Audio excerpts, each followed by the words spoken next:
মানুষের বেঁচে থাকার টাইমে অ্যাট লিস্ট দেখতেই হবে একবার। Excellent excellent. Tandav Raihan Rafi is the best hero in our country. পুরো এখন ভালো, রায়হান রাফির বেস্ট, শাকিব খানের চরম চরম দেখলে কিন্তু প্লিজ ভাই মানুষের বেঁচে থাকার টাইমে অ্যাট লিস্ট দেখতেই হবে একবার, নাহলে মিস আপ। শ্রেষ্ঠ ছবি, বাংলাদেশের শ্রেষ্ঠ ছবি। না, ভালো ছিল লাস্টের টুইস্ট, কিন্তু বরবাদের থেকেও তো ভালো করতে পারে নাই। আশা করি বরবাদটাই বেশ, তাণ্ডবটা কিছুটা ভালো করলে বরবাদটা ভালো ছিল, অতটা ভালো করতে পারে না। ভালোই লাগছে। Excellent excellent super. মাসুদরা বলে গেছে তাণ্ডব সেই লাগছে। অনেক ভালো ছিল, প্রতিটা সিন আপনাকে ধরে রাখবে।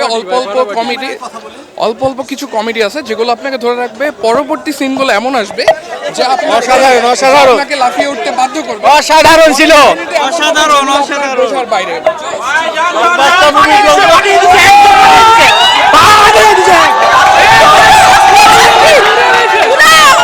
পুরো এক্সট্রিম লেভেলের।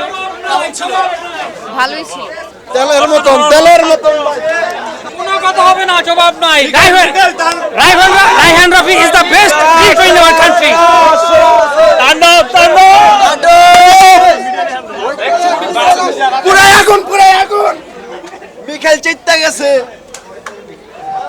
তাণ্ডব টু লোডিং। মিশওয়ার সিএম বেস্ট। ফাটাই দিছে পুরো, খুব ভালো লাগছে। লাস্ট দিকে একদম লাস্ট মুহূর্তে ও মাই গড, মাইন্ড এই ছিল। আমি স্টিল গুজবাম্পস আছি, I am still in goosebumps. This is the best movie of Bangladesh right now, and if you ask me এটা কি বরবাদ থেকে better? Yes, this is Borbaad থেকে better Taandob. Story action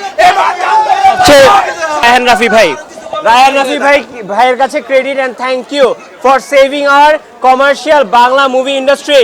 thank you Raihan ভাই। একটা কথা পরিষ্কার করে বলতে চাই, Raihan Rafi you are genius. মানে এই ধরনের মুভি আমি মানে টোটালি গুজবাম্পস।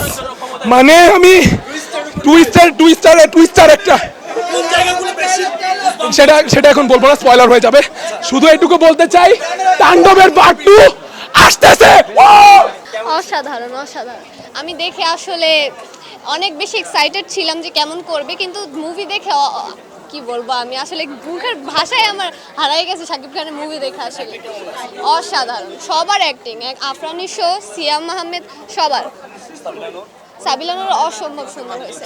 শাকিব খানের সাথে আসলে তাকে মানাইছে। খুব সুন্দর একটি অসাধারণ সুন্দর সিনেমা হয়েছে। অসাধারণ মুভি। শাকিব খানকে মানুষ এখন নতুন রূপে চিনতেছে।